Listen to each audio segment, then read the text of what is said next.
You all right over there? Yes, I am. I know you have a microphone that's spinning around like a turnstile. Today we're talking about car buying, the whole process of buying cars and what it looks like now, our experiences with it, and what it might look like in the future. We're going to talk about speeding tickets. We mentioned in the last episode, we wanted to talk about speeding tickets and is there a fairer way to assess a speeding ticket based on income? Kids' birthday parties. We were going to share a little bit of our experiences as kids at birthday parties. That's a topic you wanted to discuss, so I'm interested to hear more about your take. And we'll finish up with a weird news story. Sounds pretty good. I think we've got an action-packed agenda here. Yeah, so generally, when in our sort of pre-chat, we were discussing the whole things somewhat returning to normal. We've both attended a couple of Blue Jay games in the last couple weeks, and you went to the game a week ago and said your experiences there. You had some comments about your experience regarding social distancing. So why don't you talk about that for a sec? Exactly. Yeah, we've talked quite a bit about things returning to normal and being able to, resume activities that we have enjoyed pre-COVID. And both of us being huge baseball fans, it certainly has been nice to be able to go back and see live baseball, something that seemed so distant this time last year. I was at last Saturday's game, and I will say this, the one thing that struck me about attending the game in person was the lack of social distancing. Like, it was great to be there. It was great to be part of the fan experience, and certainly I want to go back to more games if possible.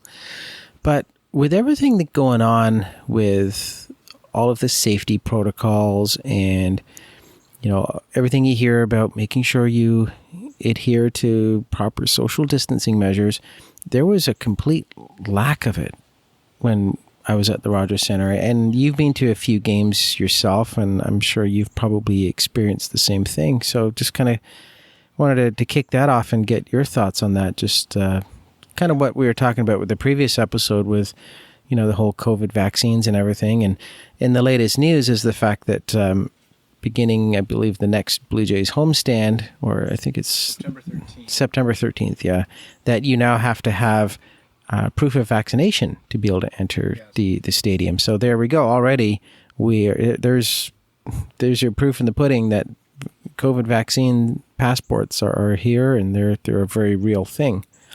But yeah, it was kind of a bit of a weird experience, just the lack of social distancing, and that the seats that we were in, there was people all around us. There was no empty seats around. Yeah. Yet a couple rows over, a couple aisles over, maybe 5, 6, 7 aisles over, most of the seats there were socially distanced. There were many large sections of the stadium where people were appropriately spread out, which I thought just was very peculiar as to how they've done that. Yeah, I agree. And I've heard a few theories on that. I've heard that they want on TV for it not to look like it's a sparse crowd, but in a way they've somewhat shone a light on things, because there's been a lot of comments, a lot of Twitter action, a lot of social media action around the fact that it's actually shining a light on the number of people that aren't wearing masks on TV. So they're getting some bad press from that,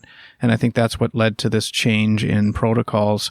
Now, it is worth noting that there have been no cases of COVID spread linked to Blue Jay games at this point, but at the moment, you only need to wear a mask if you're eating or drinking. Well, if you put a drink in your cup holder, then conceivably you may be able to sit there the whole game and never have your mask on. So it's a bit odd. One of our children is under 12 and can't be vaccinated, so my wife has said she's not comfortable bringing our daughter to a game unless we're in the socially distanced area, which is limiting in a sense. But I think the double vaccination thing might put her more at ease, but I haven't had that conversation with her. You raise a good point about kids under the age of 12. My son under the age of 12, so therefore not vaccinated. With him there, yeah, I was a little uneasy with him being in that large group of people as well. And we eventually moved over. I think it was maybe the second or third inning. We did move over down a little bit to the socially distant seats. And yeah, it was a better experience just being in those seats and just sort of not having people over top of you.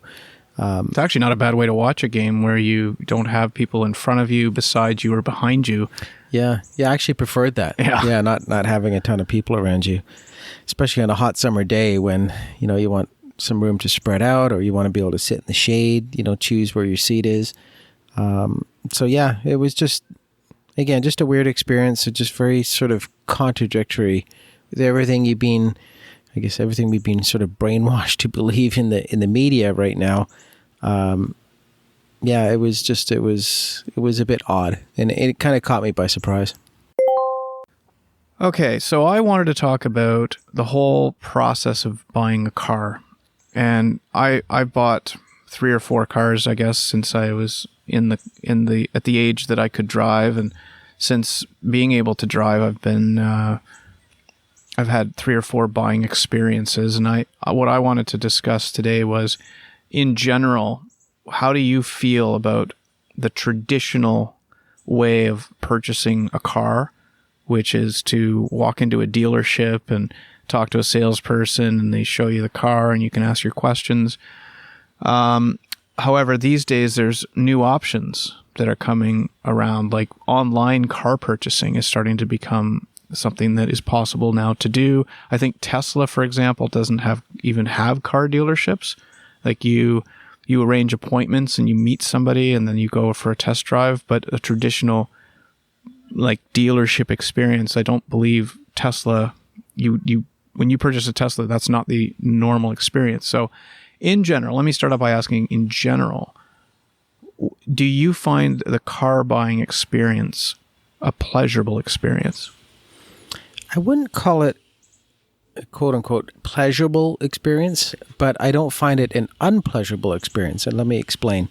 Okay, so, and first, getting a new car is cool. It's exciting, a brand new car, or even a used car. It's still a new car to you. And so let's put aside the excitement around buying a car in terms of, we're going to get a new car. I'm speaking specifically to when you're ready to start getting serious and start looking around to buy the car. Yeah, I actually don't mind the process. I guess that the last time we purchased a vehicle was probably maybe 4 years ago, I guess. Yeah, and in terms of the shopping experience, I'm perhaps a traditionalist in that I go around to the various dealerships and meet with the salespeople and take it on test drives, that type of thing. And when we were purchasing our most recent vehicle, we had an idea as to what we wanted, but it wasn't like there was a specific vehicle that we had to have. You mentioned about Tesla. I think if you're looking to buy a Tesla, you're pretty determined, or it's the kind of vehicle that you have in your mind that's something that you have a keen interest in. Mm-hmm. You're not going to buy a Tesla versus buying like a Chevy Sprint or something like that. But in my experiences have been pretty good. I've been fortunate that I've dealt with some decent salespeople, and I think the salesperson that you deal with can really make or break that experience. And the last 2 car purchases, I've dealt with, pretty decent salespeople. In the past, we have met with salespeople that, you just don't connect with, or people that just kind of turn you off. And having the wrong salesperson, I can definitely see how that could put a bad taste in someone's mouth, or make it, an unenjoyable experience. Everyone complains that, when they walk out of the car dealership, they always feel like they got ripped off. It shouldn't always have to be that way. I've like to think that I've never felt like I've been ripped off.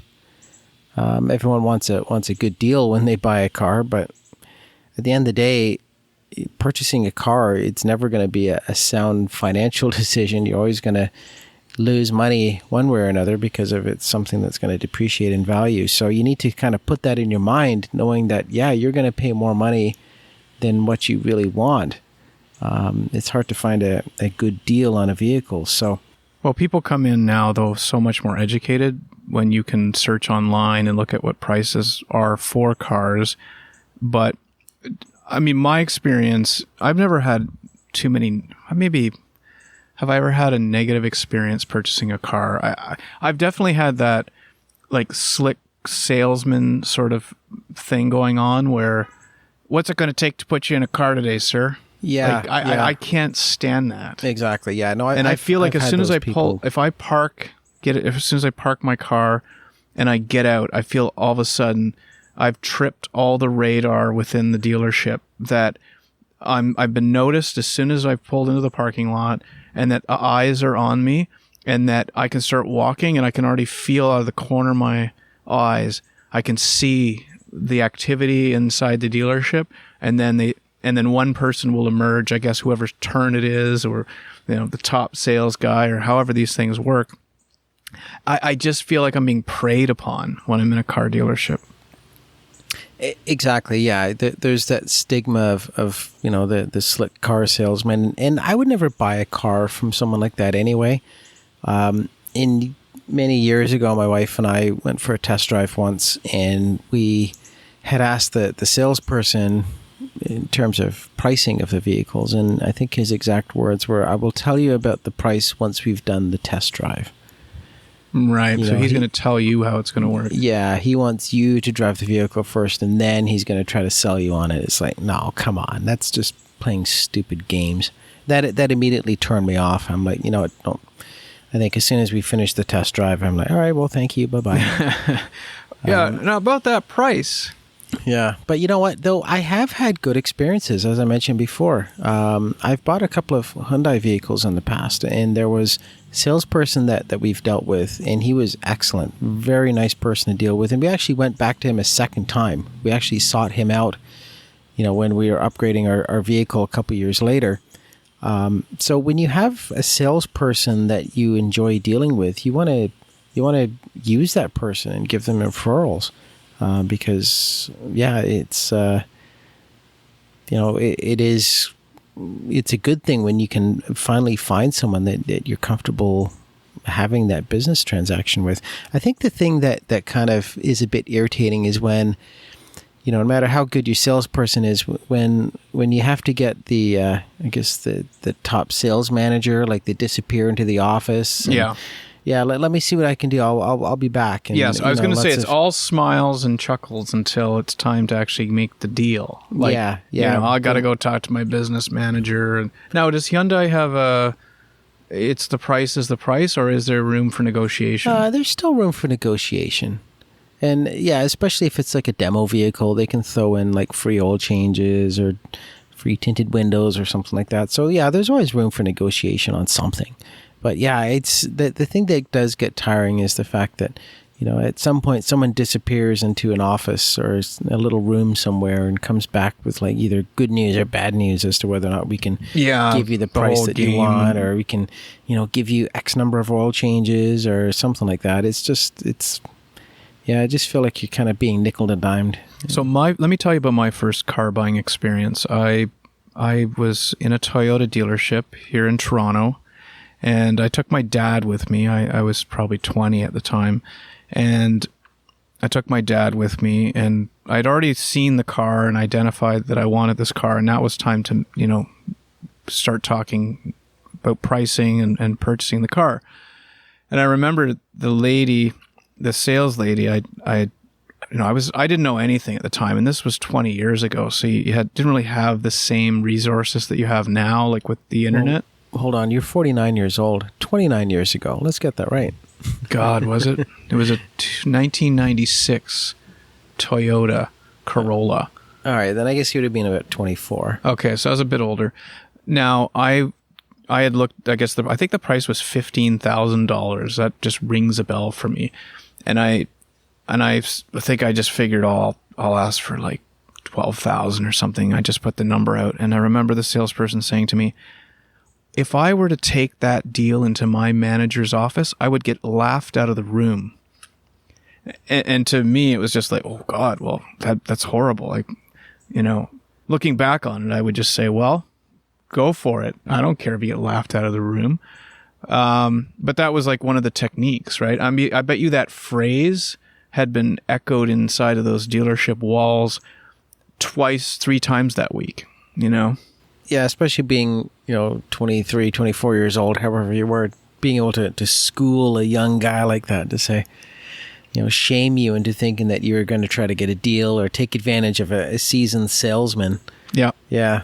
It's stuff like that kind of puts you off for sure. So the reason now, the last 2 car purchases that I've had have not involved, first of all, the car I bought before the one we have now, I didn't even take it for a test drive.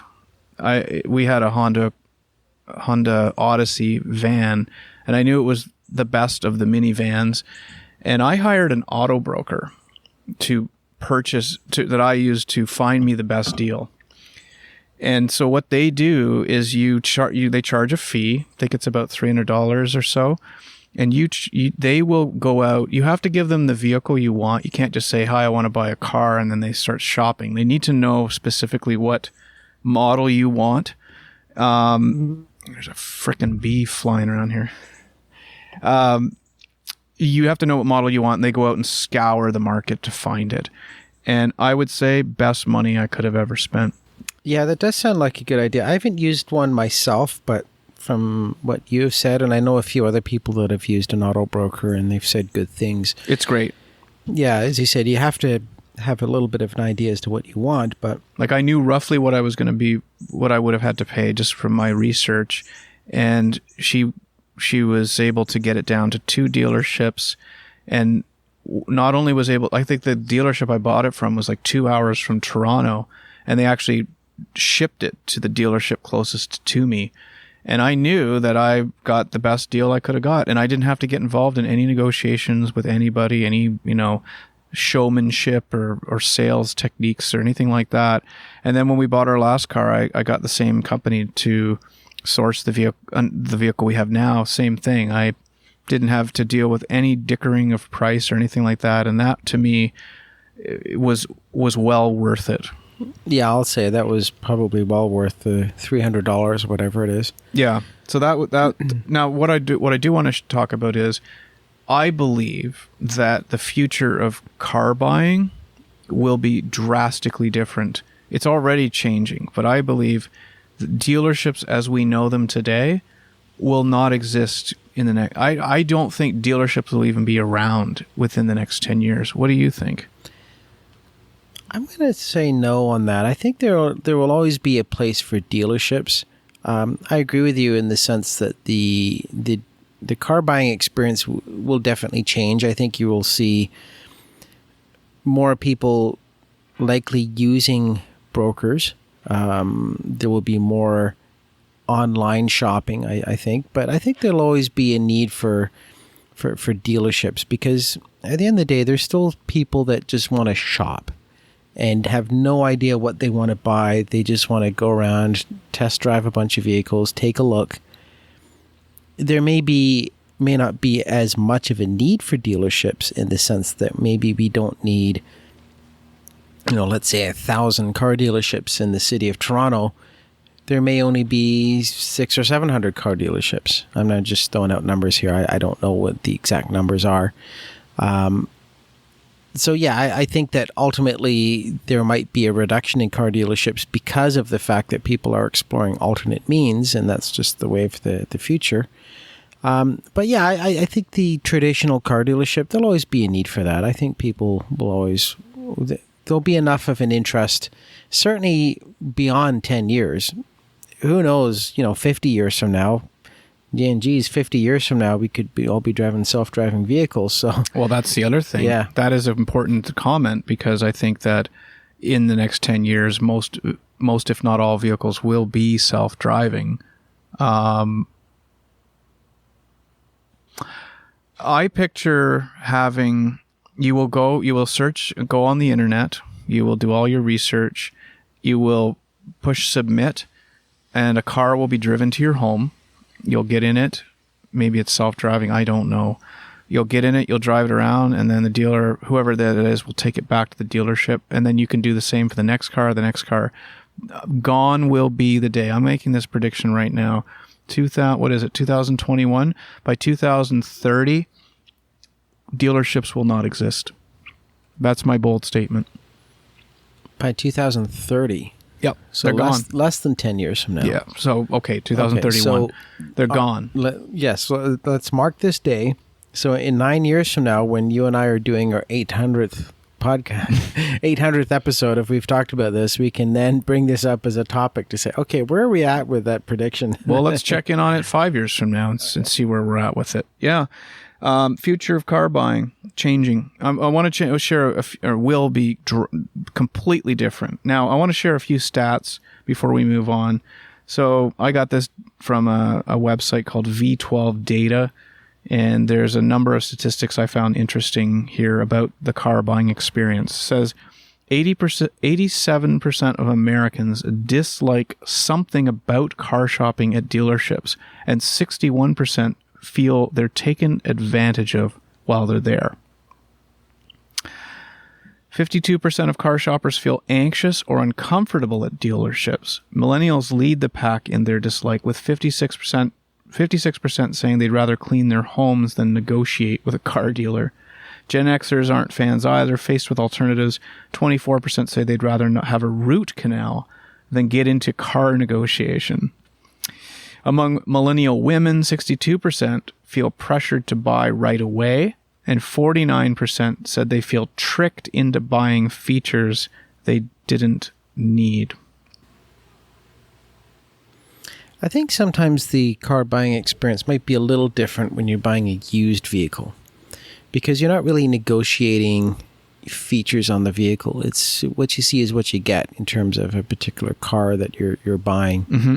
So yeah, I think there's a lot of factors to consider, when you're talking about, negotiations and your interactions with the various salesmen and the sales manager and all those people. Like for me, my last vehicle was a used vehicle. And we did a lot of research. We went on autotrader.com, which is a great website that allows you to really get an idea as to what the range of the vehicle in terms of pricing. That's a good way to educate yourself so that you don't feel that you're getting ripped off, so that when you see a price, you know that, okay, this is a good one, let's go for it. And you're right in the sense that already a lot has changed with car buying, in that we as consumers, I think, are more educated. People, I think, probably do a lot more research than what they did maybe 10, 20 years ago, when there may not have been as much information available to them. So I'd hate to be a car dealer right now. Actually, we have a mutual friend who's a car dealer, and they call them brand specialists. Yes. That's also something that's changed. You no longer see salesperson on the business cards of these guys or women. It'll be brand specialist or something to that effect. All right, well, I'm still sticking to my bold prediction. We'll check in 5 years, see how I'm doing. Okay, but let's do it. It'll be drastically different. Okay. This episode is brought to you by Pace Painting. Pace Painting, serving all your painting needs, whether commercial or residential. Reach Pace Painting at paintwithpace@gmail.com or via their Facebook page, Pace Painting Inc. Or call Peter at 289-356-7744. Paint with Pace. We just made the hand signal to our producer for more beer. Our lovely producer, your wife, is going to grab us some more beers. And we should point out that this is another backyard recording. Yep. And you kindly, the neighbor next door, you asked if he could refrain from doing anything in his backyard while we recorded this important episode. Exactly, because I think our listeners will recall from a couple of months prior some of your interesting stories about with your neighbor and her unrealistic demands as to times in which you were allowed and not allowed into your backyard. So yep.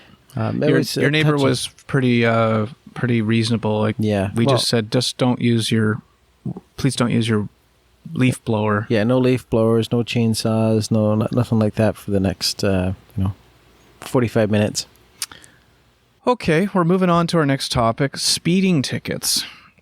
The reason this topic came up was because our family has received 2 or 3 tickets now in the past couple of months from these speed cameras that are on a particular street nearby. It got me thinking, so it's a 50-kilometer zone, the particular stretch.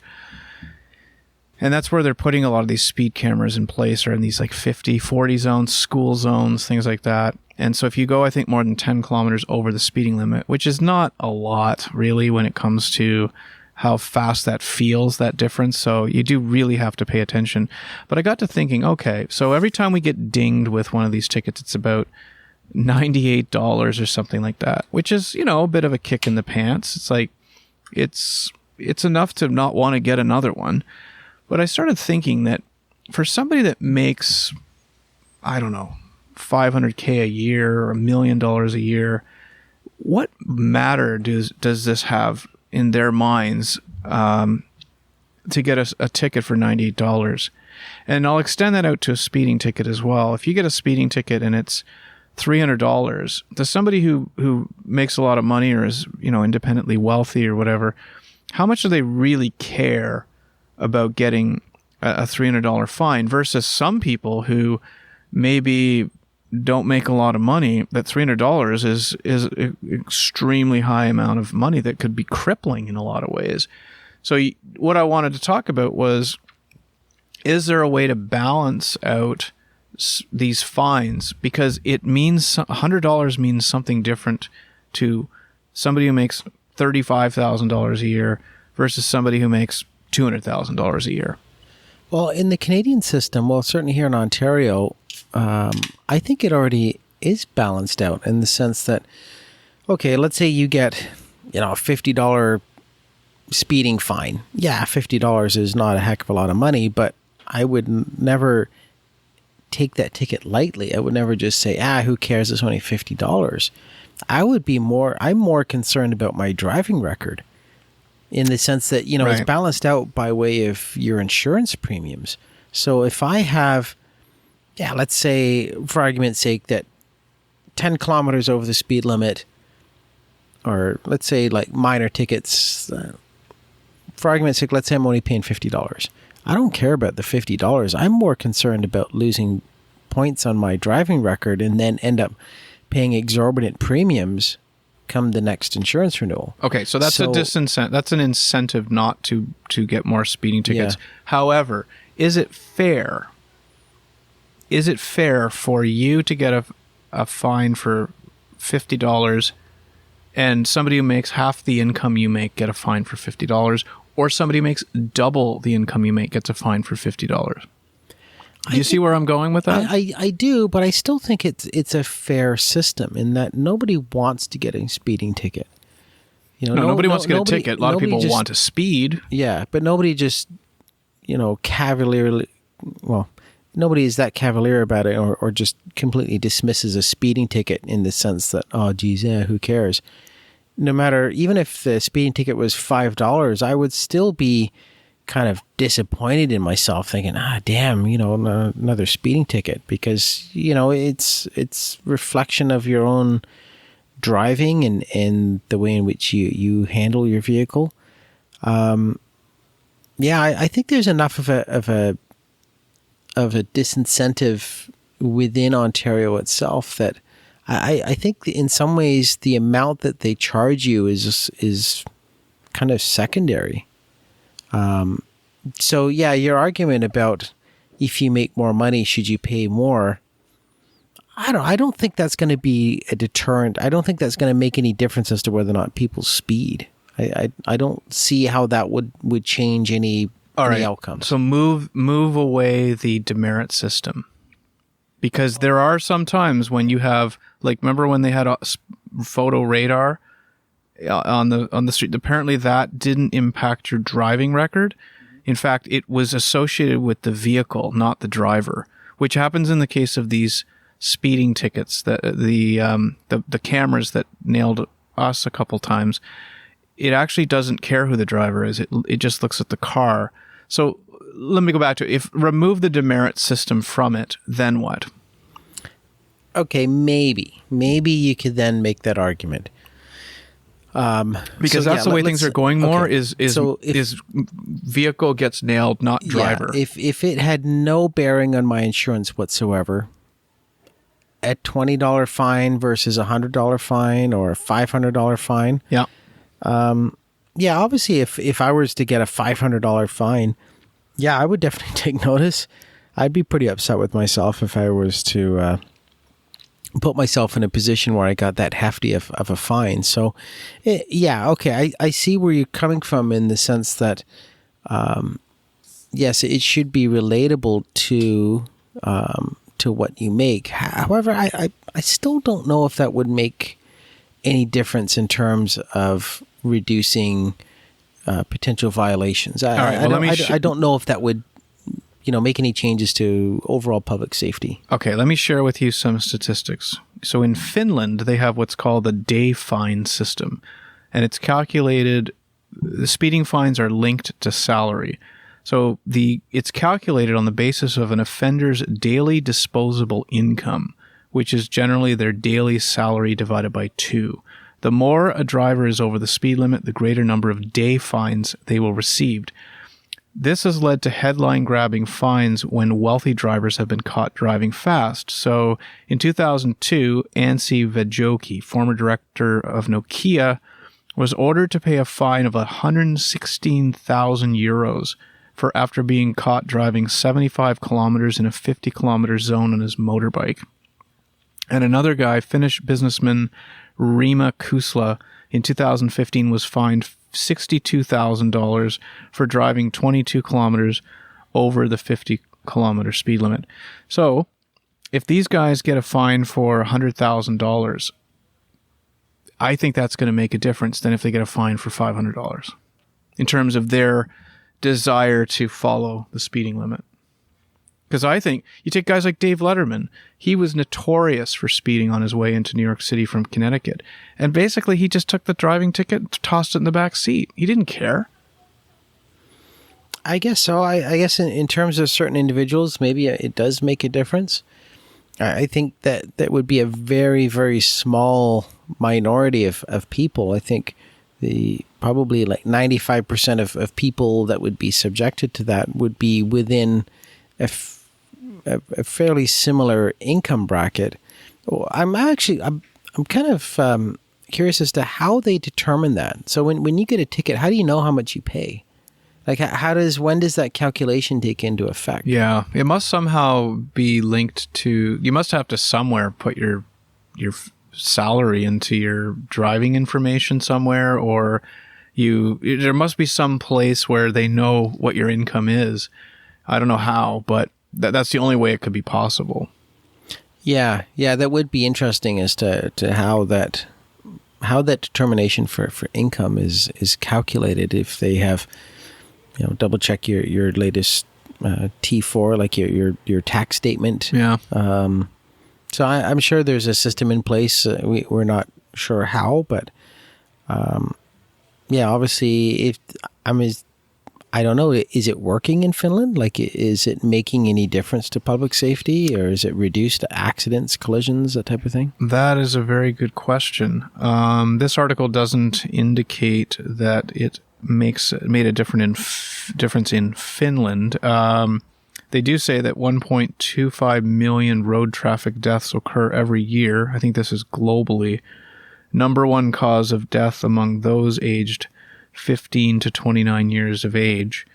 We'll finish up, but Switzerland uses a similar system, currently holds the world record for a speeding ticket. It was handed to a Swedish motorist in 2010 who was caught driving at 290 kilometers an hour. He was fined 3,600 Swiss francs per day for 300 days, around $1 million.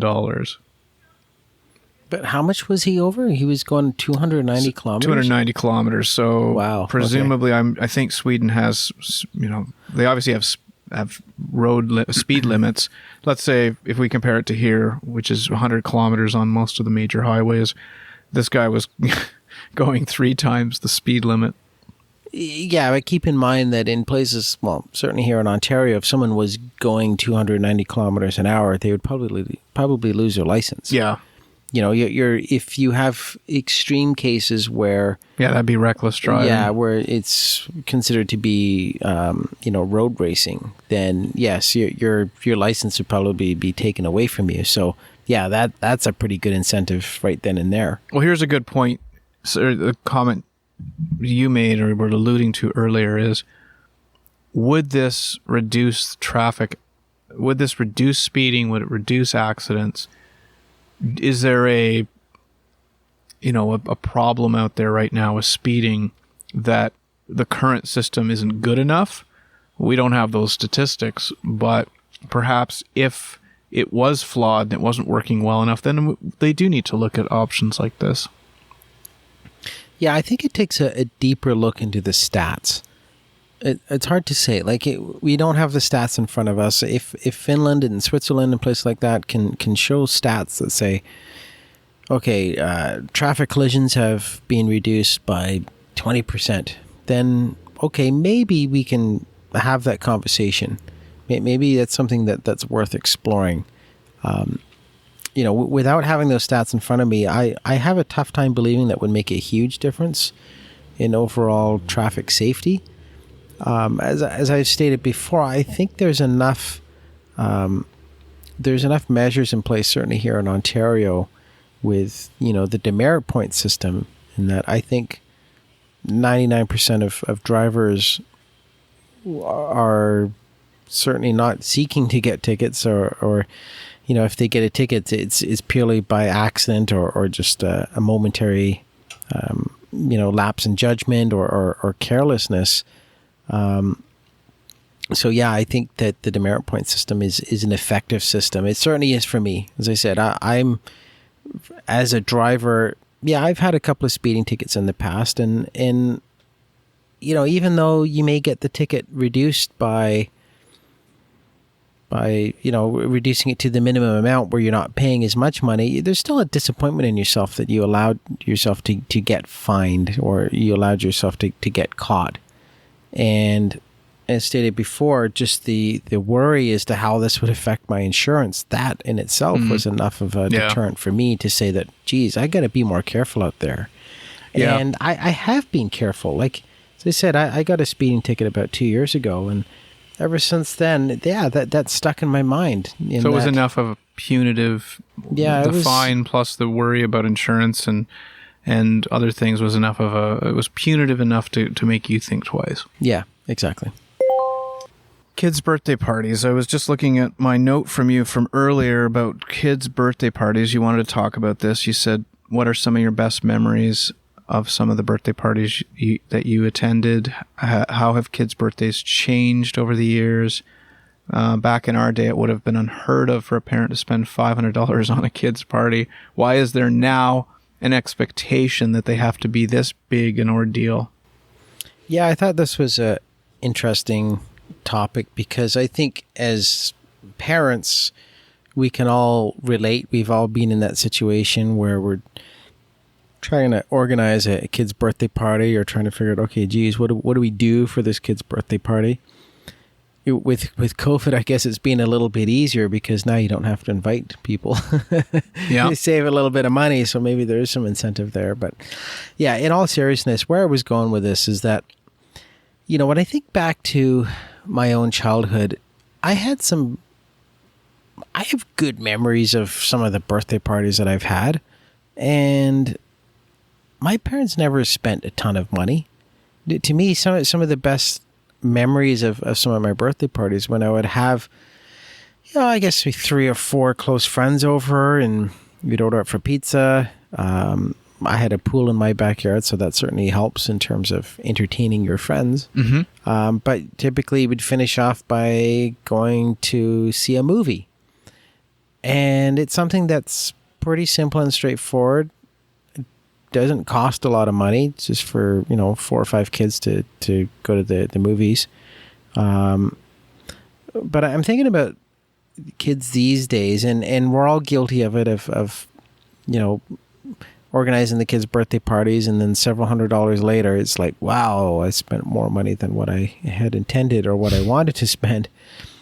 But, kids' birthday parties now, it's almost like an industry in itself, where to organize a kid's birthday party for anything less than $300 is pretty tough. And, with my son, we've had some good birthday parties for him, but we haven't gone overboard. We've never done anything extravagant. He's always had, let's say, less than maybe 10 friends, which I don't think is a lot. But yeah, it's hard to walk away with spending any less than, $300-$400.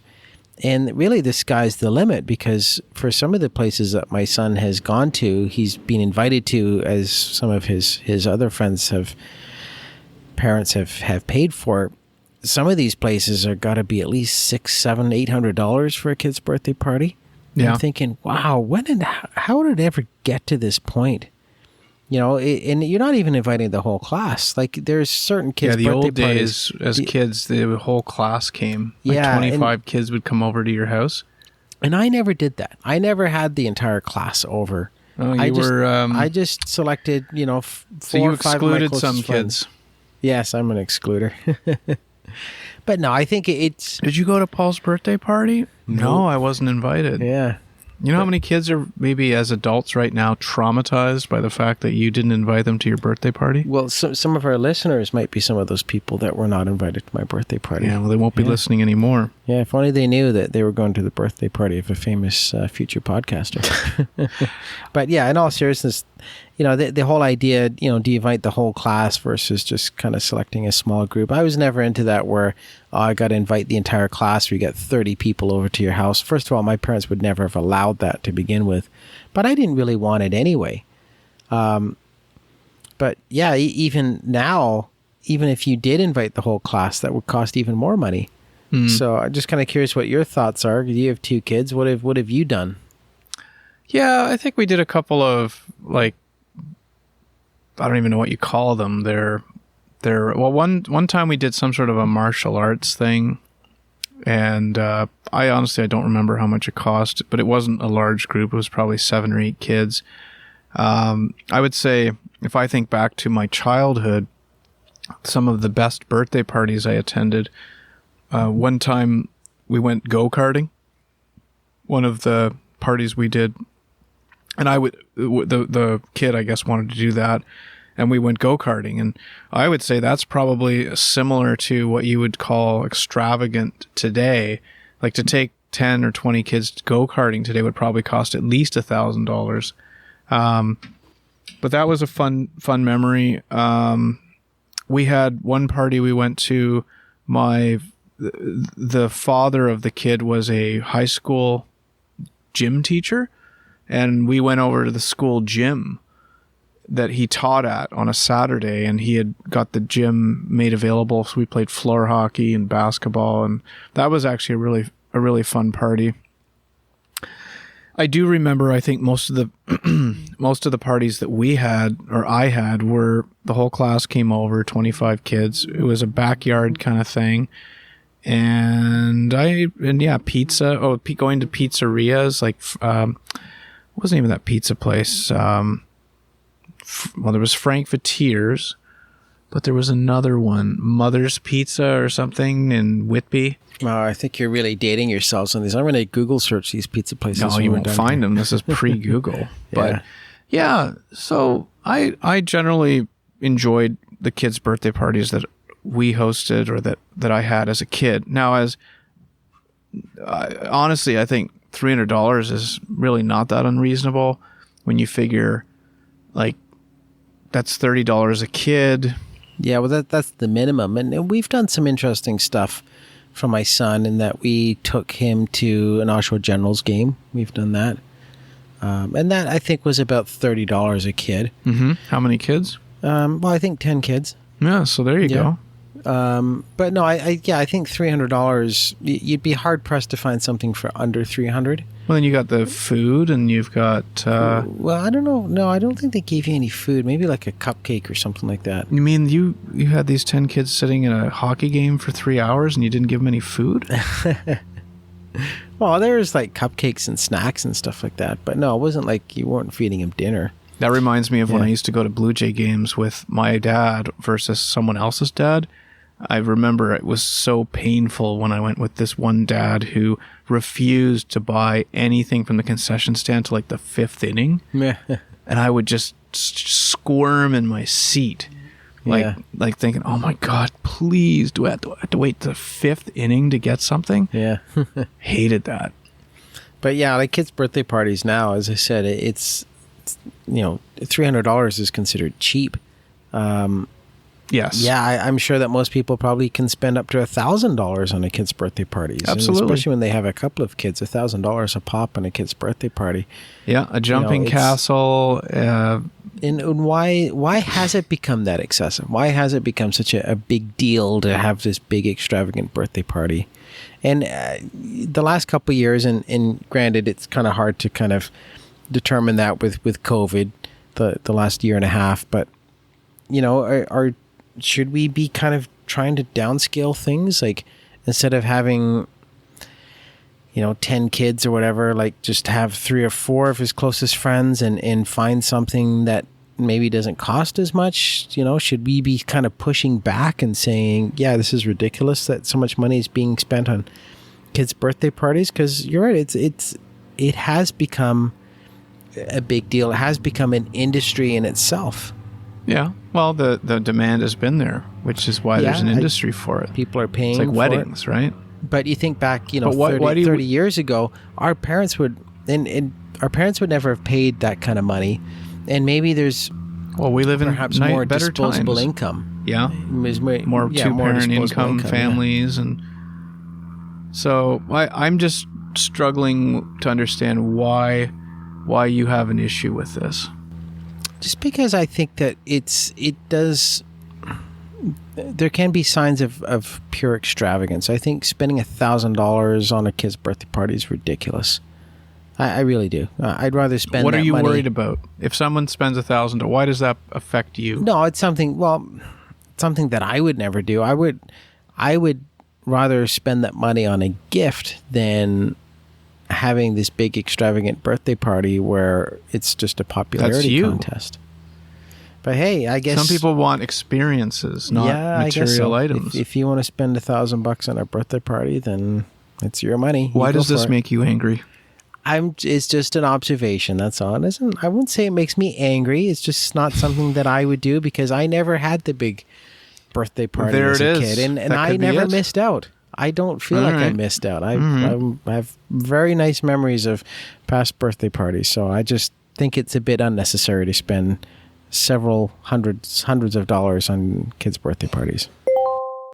All right, you have a news story, weird news story. Jeez, these fucking bees. You have a weird news story. I'll bleep that out.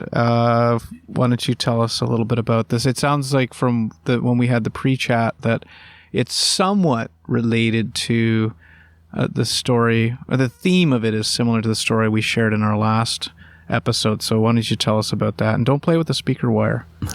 I mean it. Yes. All right. Sorry about that. Yes.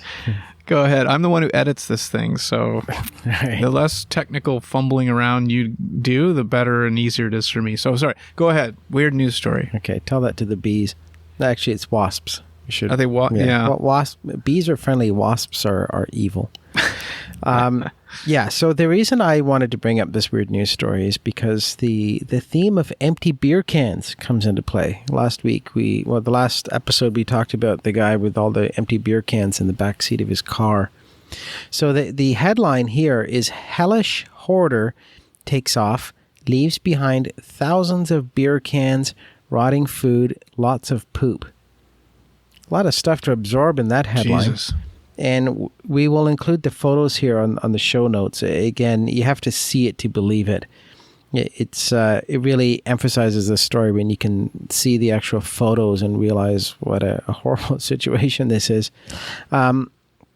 So yeah, this is a reputable news source. This is published in the Toronto Sun and the British Daily Mail. This story actually occurred in England, not Japan. But why do you call those reputable news sources? Well, because it's a mainstream news source. It's not like it's some weird blog, fledgling blog that you're not sure if it's true or not. The North Ontario Times. Yeah. Anyway, go ahead. So, yeah, just to explain what this is all about. A tenant from hell left behind thousands of beer cans, rotten food, and a toilet overflowing with poop before taking off. So, as mentioned, this was in England.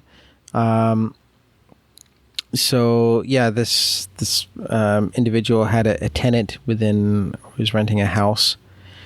And when he was able to evict this particular tenant, he shared photos of the horrific conditions that this house was left in. Now, was that part of the reason why he wanted this guy out? Or was he just... Well, I guess he hadn't paid rent in quite some time. Okay, yeah. And plus, I'm sure that the landlord was aware of the disgusting nature of the house. I don't think he realized it was this bad. Maybe it wasn't, but this guy decided to sock it to him. Yeah. So... within this article, there is photos here of a living room piled with enough beer cans to hide an extra sofa, to the blanket of spider webs covering said cans. So there's estimated to be approximately 8,000 empty beer cans. Wow. He clearly didn't use the bin at all because the kitchen was... About a quarter of which you could jam into a Toyota Corolla. Yeah, exactly.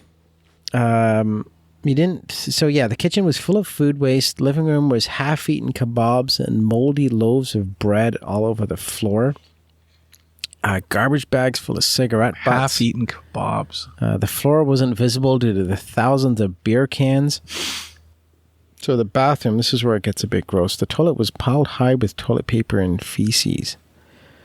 It looks like he had never flushed the toilet. So there's a carefully piled up 4-foot display of poop-stained toilet paper in the corner of the bathroom. Just terrible. Wow, I think that pretty much says it all. So yeah, there was, in order to clean this house, they needed 10 bottles of bleach and 100 industrial-sized garbage bags to get the house to any semblance of normal. It says a digger was also needed to crush the mess so it could all fit into the dumpster. So after 30 hours across 3 days, he managed to clean out the property. God. So the tenant may have had a depression or he may have had a drinking problem based on the amount of cans. Yeah, that could be a clue. What do you think? Yeah. So it cost £12,000 in terms of cost to clean it up? To clean this up. So anyway, yeah, I just thought this was interesting. And as I said, we'll show the photos here on the show notes. But yeah, I just thought that caught my eye just while we were on the topic of excessive amounts of empty beer cans. Yeah, it makes the guy with the Toyota Corolla look just like a nice guy. Yeah. So would that be your worst job? Because you mentioned before you hate nothing more than having to deal with empty beer cans. What if you were assigned to be the guy that cleans up the beer cans? Well, I'd be more concerned about the poop in the toilet. Yeah. That's just, you'd have to go in there with hazmat suits. And if you ever watch those hoarders shows, I have, yeah. Oh, they're just terrible. Yeah. And they get to the point where it's like toxic, like different animals that have dumped their feces in places. And anyway, this is just disgusting. So the moral of the story here is that, return your beer cans, okay? Quit hoarding them in the backs of cars and in people's houses. So Clark, you've told me that you are launching a new podcast. I am. So please do tell. Yeah, so I am launching a podcast. It's been about a new podcast, been about a year in the making now. Most of that is just, it's been sitting on a back burner. But I don't know if I've shared on this podcast before that I have been training to become a career or an executive coach.